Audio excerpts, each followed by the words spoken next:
Doctor जब ward का round ले रहा था तब उसने देखा कि लड़के के हाथ से ब्लड ऑक्सीजन मॉनिटर गिर गया था। उसने सोचा शायद लड़का मोबाइल खेलते वक्त गिर गया होगा, इसलिए जल्दी से उसके पास गया और उसे वापस लगा दिया। लेकिन अगले ही पल अलार्म की आवाज जोर से आई। डॉक्टर का दिल एकदम से घबरा गया। उसने तुरंत लड़के का हाथ छुआ और देखा कि उसका हाथ बिल्कुल ठंडा था और उसकी नब्ज भी नहीं मिल रही थी। डॉक्टर ने तुरंत इमरजेंसी कॉल बटन दबाया और जोर से दूसरे लोगों को मदद के लिए बुलाया।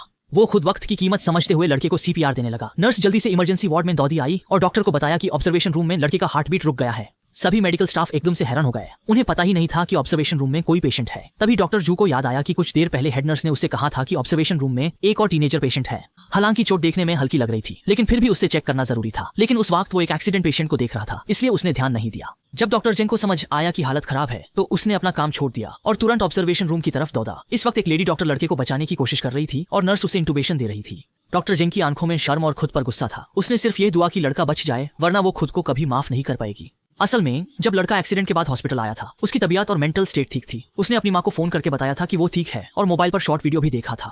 लेकिन पता नहीं कैसे वो अचानक बेहोश हो गया। आखिर में किस्मत ने इस जवान जिंदगी का साथ नहीं दिया। आधा घंटा पूरी कोशिश के बाद भी लड़के की जिंदगी की रोशनी बुझ गई। जल्दी ही लड़के की माँ हॉस्पिटल पहुंच गई। वो इस बात पर विश्वास नहीं कर पा रही थी कि जो अभी उससे बात कर रहा था वो अब एक ठंडी लाश बन चुका है। दुख से ज्यादा उसे गुस्सा आ रहा था। उसने तुरंत अपने असिस्टेंट से हॉस्पिटल के डीन को बुलाने को कहा। तभी सबको पता चला कि यह औरत हॉस्पिटल के ट्रॉमा सेंटर के बजट को अप्रूव करने वाली टीम की एक मेंबर है। कह सकते हैं कि उसके हाथ में हॉस्पिटल के विकास की तकदीर थी, इसलिए डीन भी बड़े ध्यान से उसे तसल्ली देने लगा। लेकिन लड़के की माँ यह सब सुनने को तैयार नहीं थी। उसने डीन से पूछा क्यों डॉक्टर ने पहले वक्त पर उसके बेटे को चेक नहीं किया। जब उसका बेटा आया था तब वो बिल्कुल होश में था। उसने उससे फोन पर बात भी की थी। अब ये सब कैसे हो गया?